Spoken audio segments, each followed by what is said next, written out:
Pinoy celebrities na tiwalag sa Iglesia ni Cristo. Bata pa lang lumaki si Yasmin Curdy sa Islam at INC sa kanyang mga magulang. Ngunit ikasal siya, pinili niyang sundan ang relihiyong Katoliko ng mister, naging dahilan ng hidwaan nila noon na kanyang inang active INC member.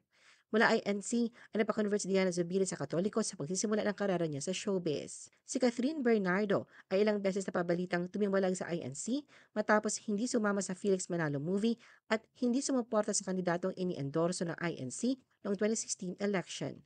Si Jake Cyrus ay lumaki sa INC dahil sa ama, pero noong 2010 ay nagbalik sila na kanyang ina sa Katolisismo.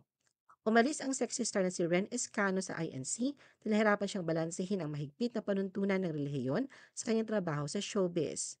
Umanib si Janice de Belen sa INC dahil nagkaroon siya ng boyfriend na miyembro. Napabalitang tumiwalag siya dahil sa pagkansela ng cooking show niya at hindi pagsali sa Felix Manalo movie. Tila nakumpirma ang matagal ng hindi pagiging INC member ni Bugoy Carino matapos ang Catholic Church wedding nila ni EJ Laure. Bagamat hindi na miyembro, nanatili ang pagkilala ni EJ Falcon sa mga kapatid niya sa INC.